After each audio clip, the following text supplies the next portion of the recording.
Seneta wa kaunti ya Makueni Daniel Maanzo niwaweta kana Koti ninekie mavityo kwa kuema kwithukiisya silikali ya kaunti ya Masaku nthini wa ikoani yila yinakonasya Kitheka cha Portland kila kingalikoni ya Mavoko. Maanzo aweta kana maundu ma itheka me ungu wa kaunti na nzama ya itheka Kenya na kwoou Koti niwailite kwithukisya ikoani ya kaunti ya Masaku na kumya utwi kuendanya kwithiwa kana utwi kuendanya na miao indi eti kuendanya na kana kulea kwithukisya ikoani yo. Maanzo anena kuyanga likonesya kola nthini wa chathi kimwe cha mboya cia mathiko kanisani wa Katoleki wa St Mary's. Ripoti yake Caleb Chalo.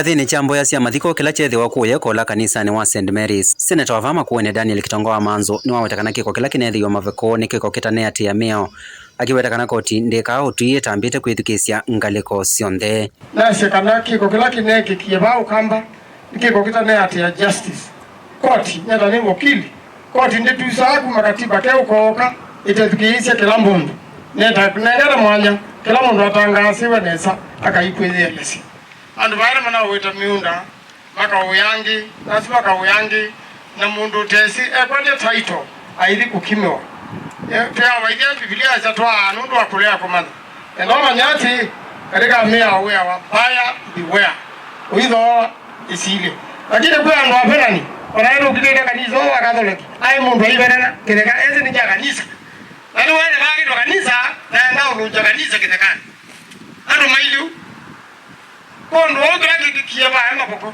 ndio kithukumo no atwendera na serikali itungia ndo asumi undayo. Maanzo niwaweta kana ona meo ni wetete mbe mundu atanatho wa Kitheka no nginake ko kunikili na ene ndi alama wita itheka va mavoko ni mathianite itheka isu na kimeo makanengwa title deed niwaweta kana ona kuma tena Kitheka kicha cha kamba kitana wa kambuni wa Portland kwondwa kwenza simiti.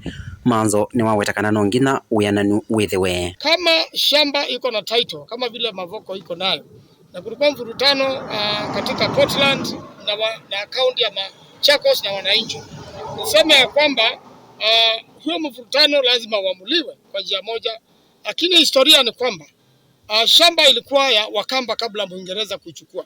Baada ya mkoloni kuondoka, hiyo shamba ikawekwa kwa Portland, ambao lengo yao kuu ilikuwa kutoa sementi. Wakishatoa sementi, shamba irudi kwa wananchi kupitia kwa kaunti.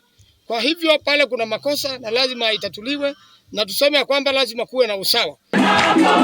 Caleb Chalo, Mutongoi TV, Vilingi wa Mauvoo.